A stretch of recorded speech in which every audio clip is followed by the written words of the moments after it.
여러분, 우리는 기도가 점점 사라지고 있는 시대에 살고 있습니다. 이것은 양적이나 질적인 부분에서 모두 다 같습니다. 기도의 양으로 봐도 그렇고 기도의 질로 봐도 그렇고 우리는 기도가 점점 희미해지는 시대, 기도의 소리가 점점 작아지는 시대, 기도의 횟수가 점점 줄여져 가는 시대에 살고 있습니다.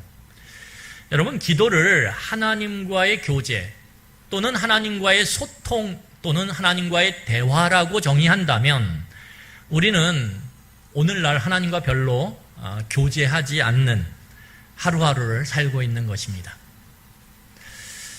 성경에서 기도는 참된 신앙을 드러내는 굉장히 중요한 통로입니다. 여기서 통로라는 것은 그 기도를 통해 삶의 그 어두운 현실 가운데 들어가고 거기서 견뎌내고 그리고 그것을 이기고 새롭게 나오는 이 모든 과정의 통로라는 것입니다. 진입과 그리고 그 안에 그리고 나오는. 그래서 잘 살펴보면 성경에 기도의 횟수 면에서 보면 우리는 기도의 횟수를 무시하는 경향성이 있어요. 그런데 그렇지 않아요. 여러분, 바벨론의 포로로 끌려갔던 다니엘이라고 하는 사람이 있습니다. 이 사람은 평생 동안 하루에 3번씩 예루살렘을 향해 하나님이 약속하셨던 회복을 붙잡고 기도했습니다. 평생 동안. 그 상황이 어떻든 상관없이 평생 동안 하루에 3번 꼭 그 시간에, 그 정해진 시간에 창문을 열고 예루살렘을 향한 창문을 열고 그는 한 번도 쉬지 않고 기도했습니다. 여러분, 기도의 자세로 본다 그러면 우리는 복음서에 나오는 바리새인과 세리의 기도를 우리를 통해서 기도의 자세가 얼마나 중요한지, 기도의 자세가 그의 신앙의 참된 모습을 드러내 보여주는 것을 우리는 알 수 있습니다. 종교 지도자였던 바리새인, 수없이 말씀을 꿰고 있지만 그의 기도하는 자세는 바르지 않았습니다. 그래서 그는 의롭다고 평가받지 못합니다. 하지만 정말 쇳덩어리로 가득했던 세리는 기도하는 자세 가운데 옳다함을 받고 그는 의롭다 칭찬을 받고 집으로 내려갑니다. 여러분, 기도하는 상황은 어떤가요? 우리는 빌립보 감옥에 갇혔던 바울 일행이 그 깊은 지하 감옥 속에서도 억울한 감옥살이 속에서도 그는 끊이지 않고 그 속에서 기도함으로 하나님의 놀라운 생명을 경험하게 됩니다. 여러분, 기도의 우선순위로 봐서도 마찬가지예요. 예수님께서는 공생애를 시작하기 전에 가장 우선순위로 뭘 두시냐면 기도를 두십니다. 그래서 예수님은 40일 동안 광야에 나가셔서 금식하시며 기도하세요. 그리고 그의 공적인 생애를 시작하십니다. 그러니까 신앙에 있어서 가장 중요한 부분, 신앙의 생명을 유지하고 참된 신앙을 드러내는 데 있어서 가장 중요한 게 무엇이냐고 묻는다라면 그건 기도라는 거예요. 여러분, 예수님도 기도를 통해 자신의 믿음을 복음서에 보면 공생의 시작서부터 끝까지 드러내세요. 예수님은 기적을 행할 때도 기도하세요. 하늘을 우러러 하나님 앞에 기도해요. 예수님은 그 많은 사람들이 유혹하며 그를 임금으로, 왕으로 올리는 그 순간에도 예수님은 그걸 등지고 한적한 곳으로 가셔서 홀로 기도하시며 세상의 유혹들을 이겨내십니다. 예수님은 결정적인 자신의 운명이 결정되는 그 겟세마네 동산에 올라가셔서도 땀방울이 핏방울이 되들 정도로 기도하시며 하나님의 뜻을 묻고 묻습니다. 그러니까 기도라고 하는 것은 우리의 온전한 신앙, 우리의 온전한 믿음을 드러내는 굉장히 중요한 통로이며 표지입니다. 만약에 그래서 우리가 기도하지 않고 살고 있다면 그것은 하나님을 향한 우리의 진심된 믿음이 약간은 결여되어 있다라고, 제가 심하게는 얘기 못하지만 믿음이 약간의 문제가 있다라고 우리는 볼 수 있습니다. 그런 측면에서 저는 목사로서 이 하나님을 믿습니다. 기도 가운데 함께 하시는 하나님. 그래서 새벽마다 여러분들의 이름, 여러분들의 자녀의 이름을 불러가면서 기도해요. 여러분, 제가 그 기도 가운데 하나님이 어떻게 인도하실지 몰라요. 그런데 제 믿음은 뭐냐면 하나님께서 기도 가운데 들으신다라는 거예요. 그래서 여러분들 이름을 불러가며 여러분들의 자녀의 이름을 불러가며 기도합니다. 여러분, 이 기도라고 하는 것이 우리에게 있어서 굉장히 중요한 것이라는 사실을 오늘 본문을 통해서 이제 우리는 같이 살펴보기를 원합니다. 오늘 우리는 본문을 통해 하박국 선지자의 기도를 살펴볼 것입니다. 그 기도의 과정 속에서 하박국 선지자의 모습이 어떻게 변해가는지 우리는 그 하박국 선지자의 변화의 모습을 살펴보면서 우리의 기도를 점검하는 시간이 되기를 소망합니다. 여러분, 하박국 선지자는 하나님의 두 번째 대답, 곧 말씀을 들었습니다. 지난주까지의 내용이죠. 2장 전체의 내용입니다. 이제 그는 하나님의 두 번째 대답, 말씀을 듣고 이제 기도하기 시작합니다. 그런데 이 하박국 선지자의 기도에는 굉장히 중요한 특징이 담겨져 있습니다. 우리 1절을 읽겠습니다. 우리 1절 같이 읽겠습니다. 시작. 시기온옷에 맞춘 선지자 하박국의 기도라. 여러분, 이거는 그냥 외워두시면 좋을 것 같아요. 하박국 3장 1절이 뭐냐 그럴 때 시기온옷에 맞춘 선지자 하박국의 기도라, 이렇게 외우시는 것도 저는 굉장히 도움이 될 거라고 생각합니다. 왜냐하면 이 하박국의 기도는 그냥 우리가 드리는 지금의 일반적인 기도와는 좀 다릅니다. 오늘 본문을 보면 시기온옷에 맞춘 기도라고 이야기합니다. 여러분, 시기온옷이 그러면 뭐냐라고 할 때 이 시기온옷은 특정한 악기 연주에 맞추어서 그 악기가 만들어내는 템포, 악기가 만들어내는 리듬에 맞추어서 기도를 하는 것을 의미합니다. 그러니까 템포가 있는 거예요. 리듬이 있는 거예요. 여러분, 그렇다면 하박국 선지자가 이 3장의 기도를 하면서 사용했던 악기가 무엇일까요? 퀴즈예요. 3장 19절에 보면 뭐라고 나오죠? 수금이라고 나옵니다. 3장 19절에. 하박국 3장 19절에 수금을 타면서 맞추어 부른 노래라, 이렇게 나옵니다. 그러니까 하박국 선지자는 지금 수금을 시기온옷이라고 하는 특정한 리듬에 맞춰서 그걸 타면서 연주하면서 기도하고 있는 거예요. 여러분, 그렇다면 시기온옷이라고 하는 이 이름을 갖고 있는 리듬은, 이 템포는 어떤 리듬이며 템포일까요?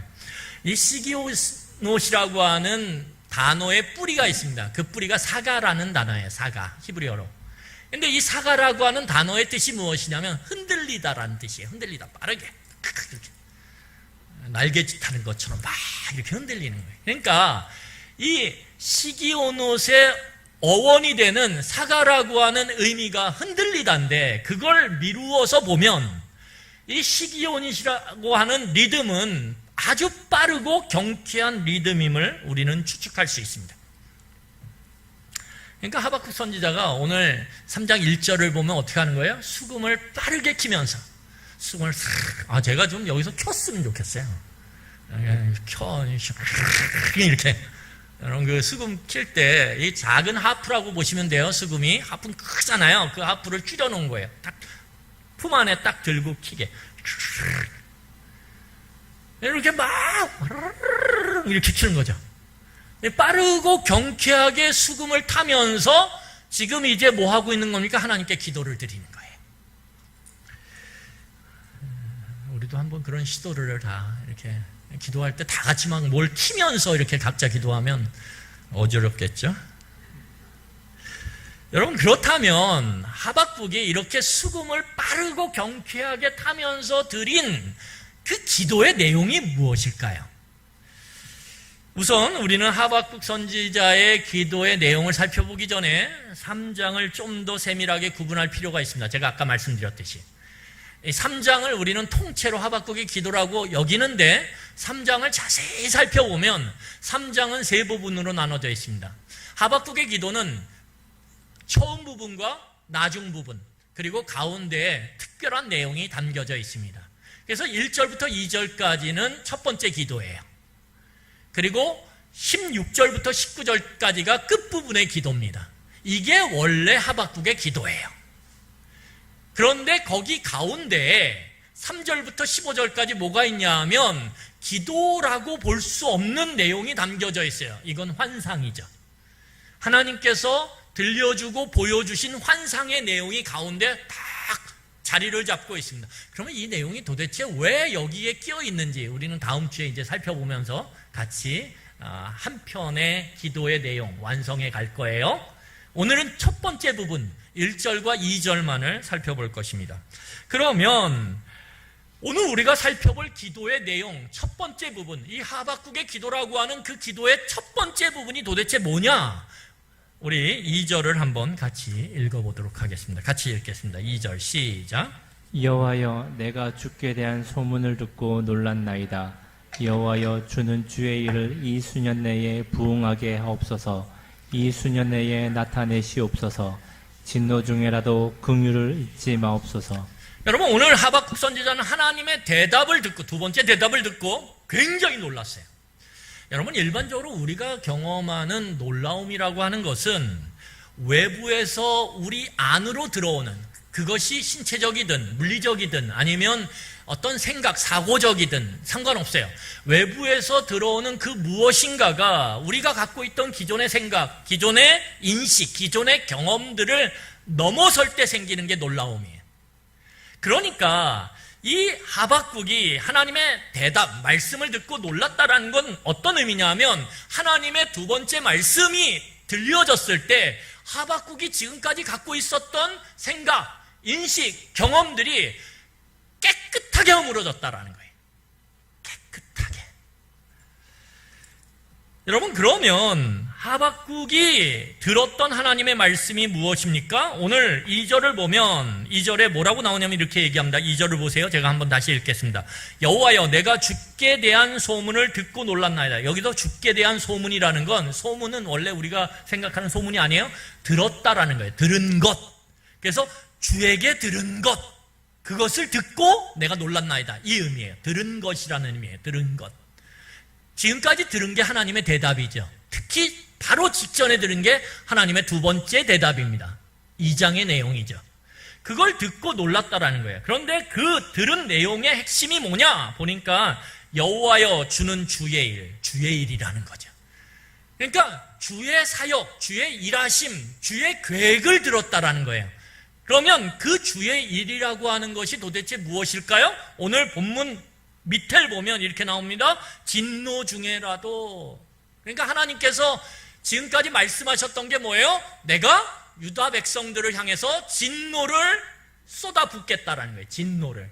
여러분, 그러면 진노가 무엇일까? 성경에서 진노는, 하나님의 진노는 바꾸어 대용할 수 있는 동의어가 있습니다. 그게 뭐냐면 하나님의 심판이에요.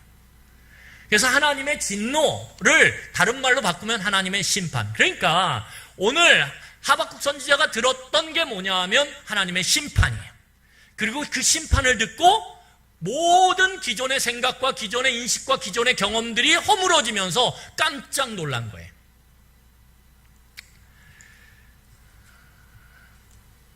그런데 오늘 놀랍게도 이 하박국 선지자는 그 주의 일, 그 하나님의 진노, 하나님의 심판을 오늘 빨리 행해달라고 기도하고 있습니다. 이게 기도의 내용이에요. 하나님, 빨리 심판해 주세요, 이거죠. 빨리 심판해 주세요. 여러분, 우리가 여기서 눈여겨보아야 할, 2절에서 눈여겨보아야 할 점은 이게 단순한 요청이 아니라는 거예요. 단순하게 그냥 하나님 이렇게 해주세요, 이게 아니에요. 왜냐하면 그는 오늘 본문 2절에서 유다의 심판을 굉장히 강력하게 요청하고 있어요. 유다를 향한 하나님의 심판을 아주 강력하게 요청하고 있어요. 왜냐하면 여러분, 거기 2절을 보세요. 다시 2절을 보면 하반절에 이렇게 기도합니다. 여호와여, 주는 주의 일을 이 수년 내에 부응하게 하옵소서. 이 수년 내에 나타내시옵소서. 여러분, 우리가 여기서 보면 이 수년 내에 부응하게 하옵소서 이렇게 기도해요. 우리는 이 부흥이라고 하는 것을 교회가 성장하고 교회가 커지고 숫자가 많아지고 재정 상태가 많아지고 교회 건물이 멋지게 지어지는 걸로 바꾸어서 이야기해요. 하지만 오늘 본문의 문맥 가운데서는 부흥은 그것을 의미하지 않습니다. 오늘 부흥은 무엇이냐 하면 거기에 대꾸가 되는 힌트가 나오죠. 뭐예요? 하나님 주의 일을 나타내시옵소서. 같은 말이에요. 무슨 말일까요? 하나님이 계획하신 그 유다를 향한 하나님의 심판을 빨리 실행하시옵소서, 이 말이에요. 빨리 실행하시옵소서. 하나님의 계획을 빨리 지금 실행하세요. 행동에 옮기세요. 나타내세요. 그것을 의미하는 것이 부흥입니다. 여러분, 그런데 오늘 본문을 보면 이 2절 하반절에서 하나님의 계획, 하나님의 유다를 향한 심판의 계획을 빨리 실행하고 나타내달라고 두 번이나 반복해서, 이 짧은 구절에서 반복해서 강조하고 있습니다. 그게 무엇일까요? 이게 단순한 요청이 아니라 강력한 촉구라는 거예요. 하나님 제발 빨리 해주세요, 이렇게 얘기하는 거죠. 여러분, 우리가 누군가에게 뭔가 요청할 때도 어떻습니까? 급한 일은 2번 이상 얘기하죠. 특히 아이들이 아침에 학교 가야 되는데 엄마들이 어떻게 해요? 아침 되면 촉구자가 돼요. 촉구자가. 그렇지 않습니까? 빨리 막 이렇게. 저희 집만 그런가요?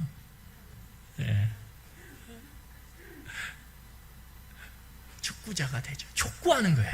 반복해서 동일한 의미의 문장을 사용해서 지금 이야기하고 있는 거죠. 자, 그러면 여기서 우리는 호흡을 잠깐 가다듬어서 이 본문의 2절 내용을 한번 깊이 살펴봐야 합니다. 왜냐하면 여기 특이점이 있거든요. 여기 특이한 점이 있어요. 성경을 읽어가면서 특이한 점이 있으면 거기 멈춰야 돼요. 그냥 훅 성경을 읽어가면 안 돼요. 특이한 점이 있으면 왜 그런가 주저앉아서 질문을 던지기 시작해요. 왜 이럴까? 왜 특이할까? 왜 이렇게 상식적이지 않을까? 계속 물어야 돼요. 그러면 묻기 시작하면 성경이 대답하기 시작해요. 여러분, 오늘 특이한 점이 무엇입니까?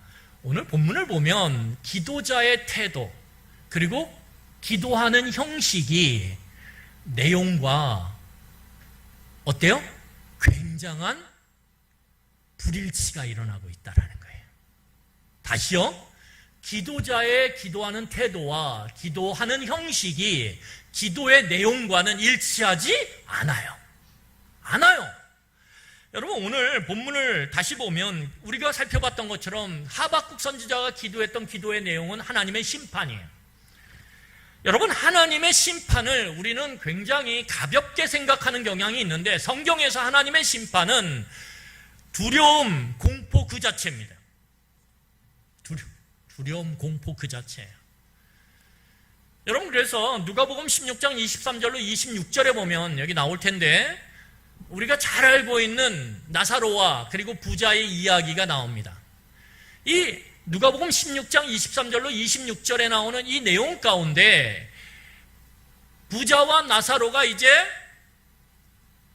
현재의 삶을 끝내고 각자가 이제 여기서는 하나님의 나라라고 할 수 있어요. 어쨌든 그 가운데 가요. 그리고 거기서 벌어지는 일이 보여지는데 중요한 것은 무엇이냐면 부자가 고통 가운데 들어갔을 때 거기서는 뭐예요?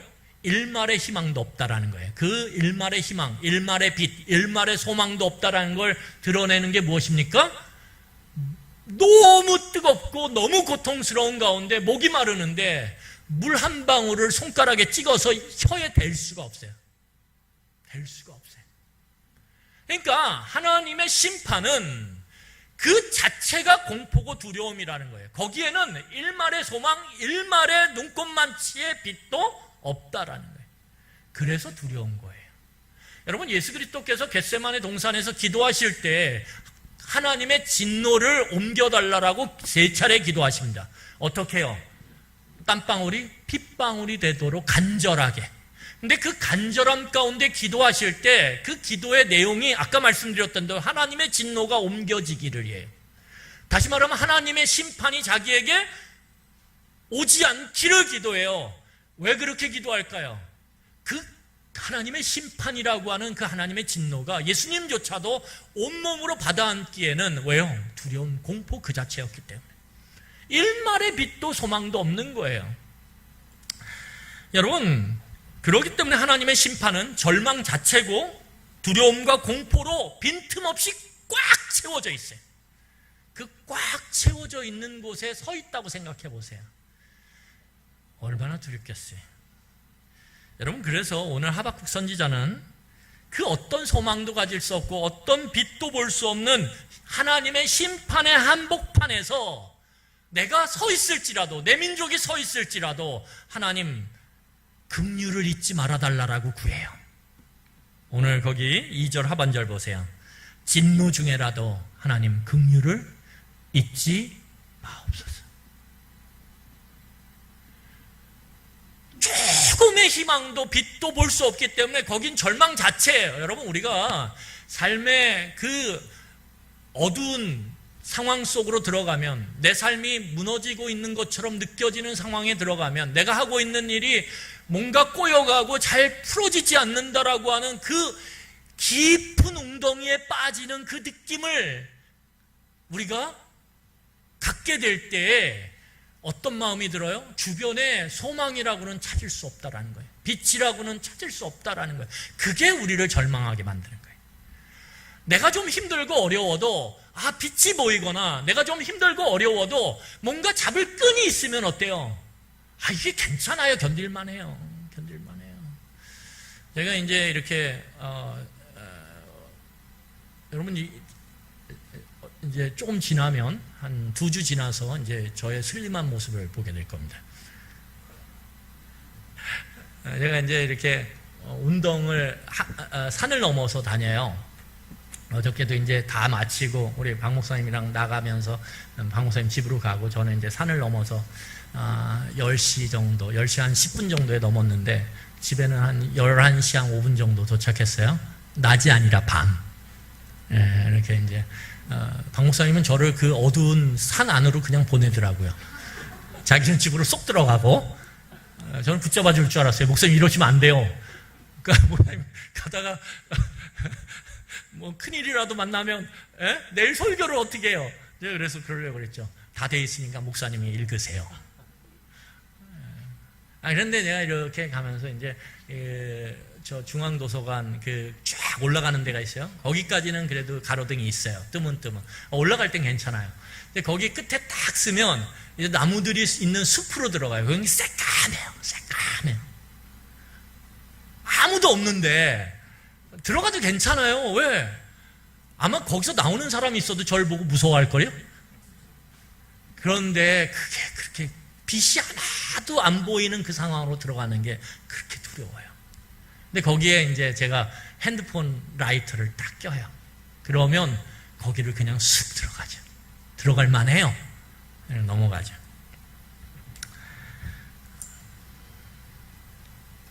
오늘 하박국 선지자가 지금 맞닥뜨린 하나님의 심판은 조금의 희망도 없어요.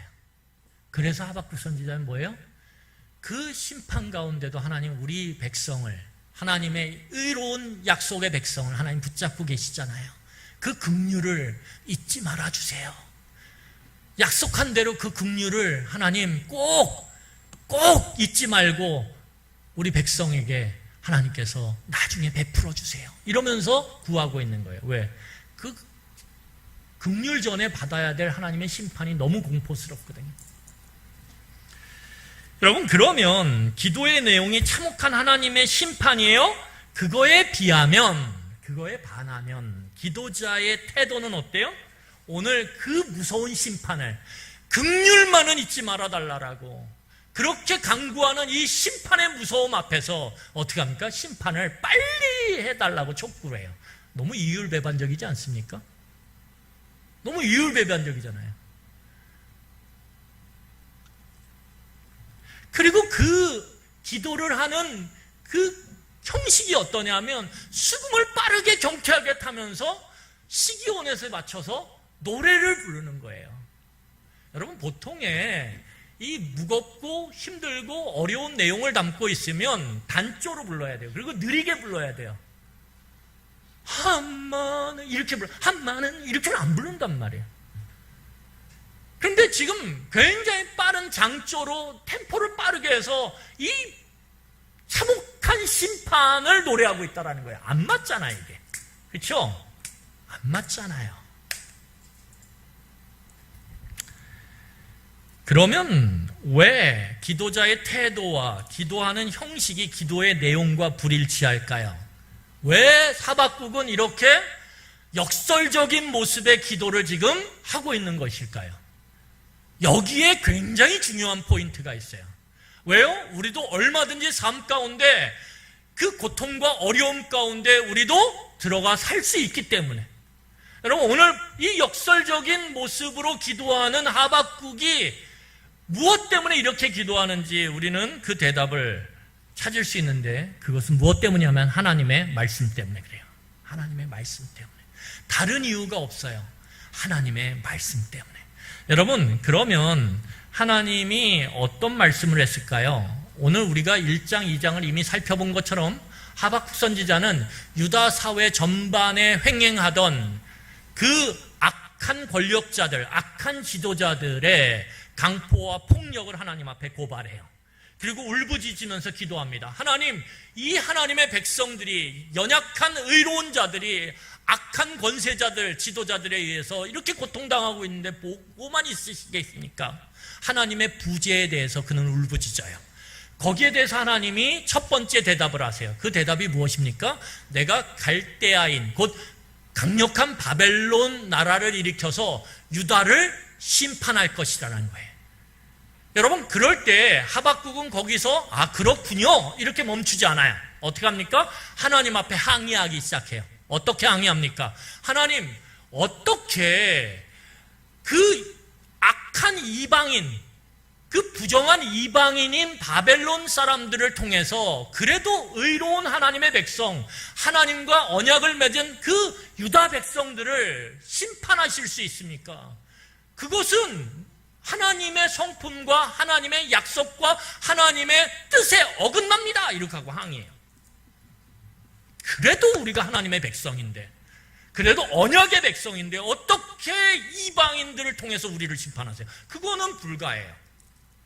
그건 제가 지금까지 공부한 그 말씀의 내용을 봐서도 그렇고, 제가 알고 있는 하나님의 성품을 봐서도 그렇고, 하나님이 저희와 맺었던 그 약속의 말씀을 토대로 봐도 이거는 불가한 거예요. 하나님, 이렇게 항의해요. 거기에 대해서 하나님은 놀랍게도 두 번째 말씀을 주십니다. 이 두 번째 말씀이 2장의 말씀이고, 하박국 2장의 말씀이 굉장히 하박국 선지자에겐 혁명적인 내용이에요. 왜 혁명적인 내용이냐? 하박국이 지금까지 가지고 있었던, 나름대로 공부도 많이 하고 나름대로 말씀도 잘 알고 나름대로 그 경건한 종교 지도자로 잘 살아왔다라고 생각하는 하박국의 모든 생각과 신념과 믿음을 깨버리거든요. 하나님의 두 번째 말씀이.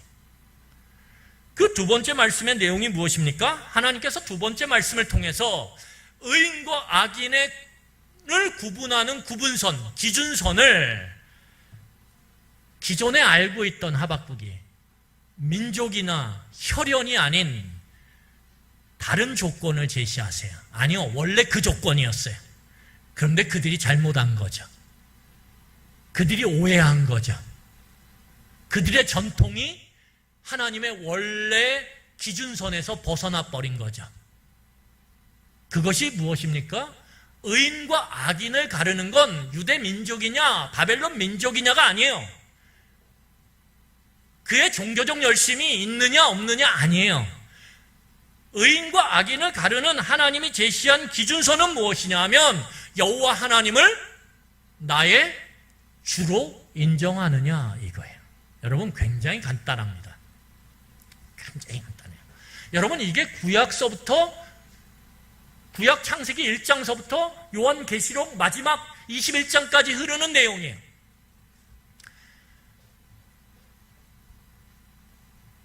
정말 네가 의인이냐 악이냐를 가르는 건 다른 게 아니라 믿음인데, 그 믿음은 무엇입니까? 믿음의 내용은 여호와 하나님을 나의 주로, 나의 주인으로 믿고 신뢰하고 인정하고 고백하느냐 이거예요. 딱 그거예요. 다른 거 없어요.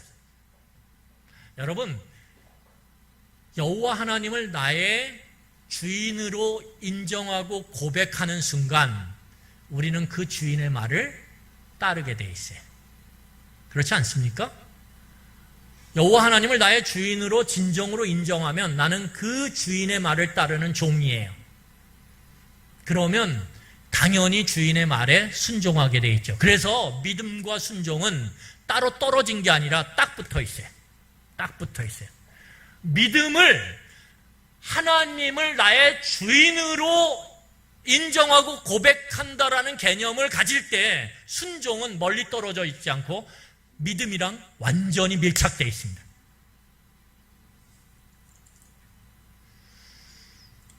제가 나중에 로마서 설교를 하면서 이 내용을 좀 더 쭉 풀어서 말씀드릴 거예요. 그래서 제가 로마서 설교를 준비하고 있어요. 근데 좀 재밌게 하려고 그래요. 재밌다라는 건 막 여러분 웃긴다라는 게 아니라 아주 명쾌하게 탁탁탁 말씀이 좀 정리될 수 있도록. 근데 어쨌든 그것이 기준이에요. 그럴 때 하나님 뭐라고 말씀하십니까? 오직 의인은 믿음으로 산다라는 거예요. 여기서 산다라는 걸 일상을 산다라는 의미도 있고요. 생명과 죽음을 뜻하는 그 생명의 의미도 있습니다. 그러니까 의인은 하나님의 주되심을 일상 가운데 인정하고 고백하며 하나님의 말씀에 당연히 순종하면서 사는 거예요. 그 사는 삶에게 하나님은 영혼까지 확장된 생명을 주시는 거죠. 여러분, 결국 중요한 것은 뭐냐면 이 하박국 선지자는 하나님과의 기도를 통한 소통을 통해서 하나님의 계획을 듣게 되고 알게 됐어요. 그리고 놀라운 사실을 깨달았어요. 그 놀라운 사실이 무엇입니까? 정리하세요. 굉장히 중요한 부분이에요, 이게. 하박국 선지자가 기도를 한 번 하고 만 게 아니에요.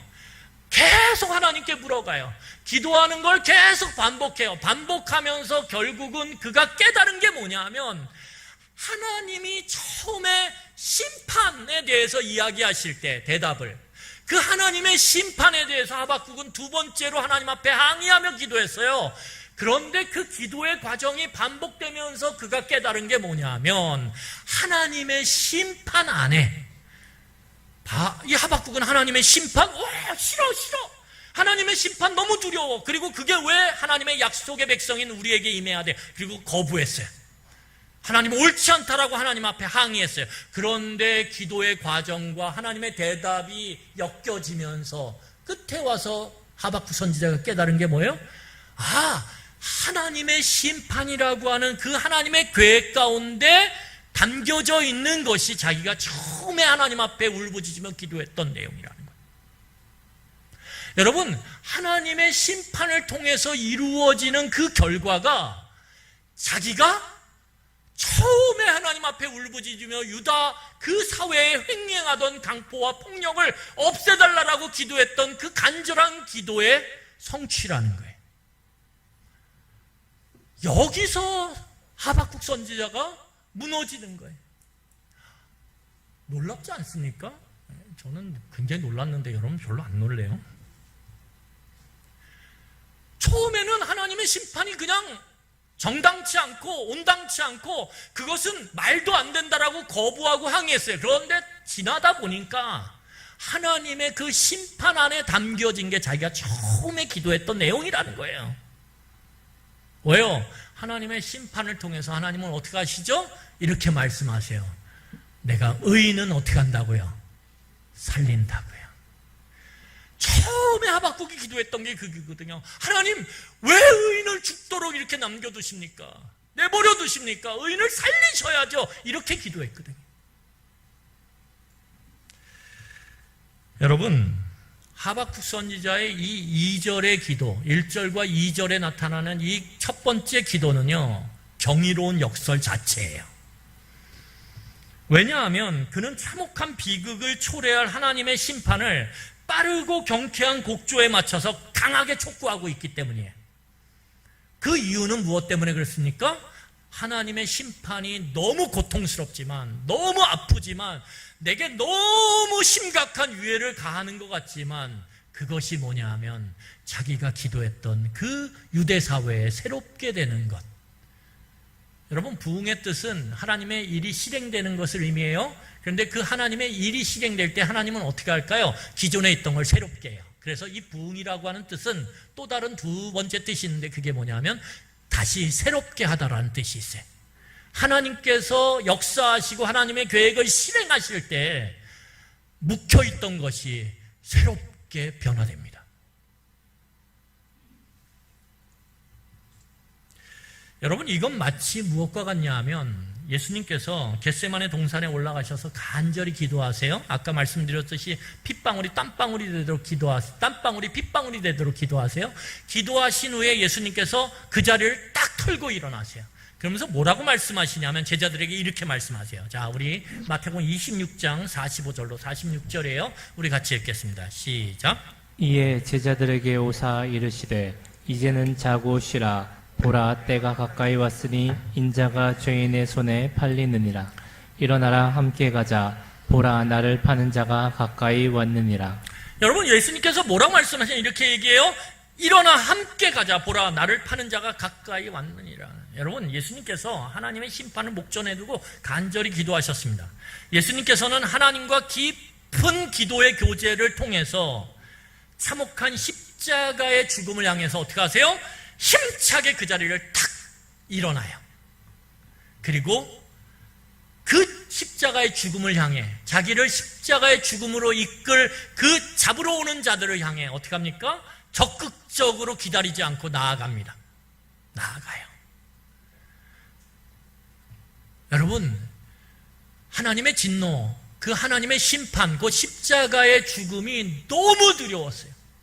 예수님마저도 그래서 땀방울이 핏방울이 되도록 기도했어요. 그런데 그 십자가의 죽음 안으로 예수님이 기꺼이 자기가 일어나서 힘차게 그리고 적극적으로 들어가세요. 어떻게 이런 역설이 가능하냐 이거예요. 어떻게 이런 역설이 가능하냐 이거예요. 어떻게 하박국이 그 무서운 심판을 촉구하며 빠른 경쾌한 리듬으로 그것을 노래하며 기도할 수 있냐 이거. 어떻게 그런 역설이 가능하냐 이거예요. 여러분, 기도가 만들어내는 게 무엇입니까? 삶의 역설이에요. 오늘 삶의 역설 안에 자기의 몸을 내맡기는 모든 신앙의 사람들은 다 기도하는 자였어요.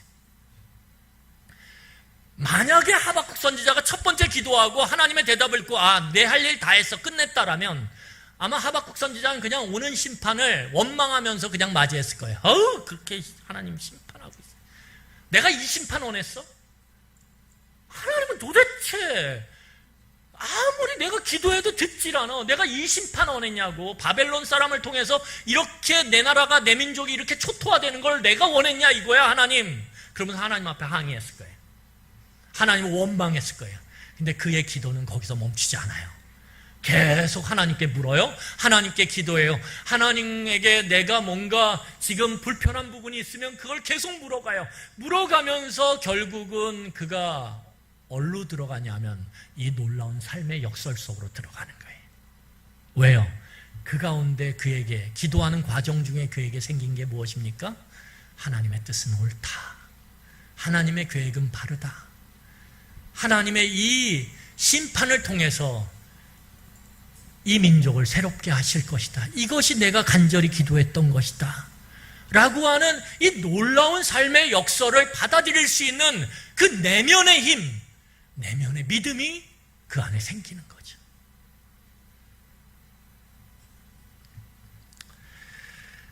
여러분, 하나님의 일하심이 당장에 우리의 삶을 힘들게 그리고 고통스럽게 만들 수 있어요. 하나님 왜 이렇게 내 삶을 구원하지 않으시나요? 왜 내 삶을 이렇게 힘든 지경 중에 그대로 두시나요? 우리는 하박국처럼 하나님의 부재를 원망할 수 있어요. 그리고 울부짖을 수 있어요. 하나님 왜 아무런 행동도 하지 않습니까? 그럴 때 하나님이 우리를 더 깊은 수렁으로 끌고 갈 수 있어요. 바벨론에 의한 그 참혹한 심판의 현장으로. 그럼에도 불구하고 하나님을 믿고 신뢰하며 하나님의 주대심을 의지함으로 기도하는 사람들은 그 역사를 받아들인다라는 거예요. 그 역설을 오늘 빠른 리듬을 타며 눈물을 흘리고 있지만 빠른 리듬을 타며 빨리 그 심판을 내게 달라라고 촉구한다라는 거예요. 왜요? 그것을 통과해야만 생명이 나오거든요. 여러분, 사도행전 16장 24절로 25절에 보면 우리 한번 이 본문 찾아보고 말씀을 마칠게요. 오늘 너무 빨리 끝내가지고 제가 안 되겠어요.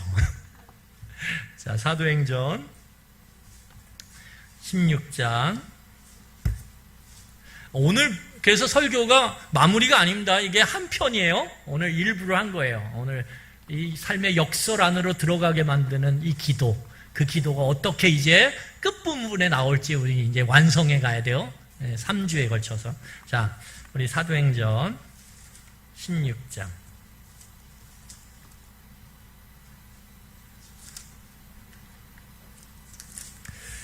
24절로 25절 우리 다 같이 한 목소리로 읽겠습니다. 같이 읽겠습니다. 시작.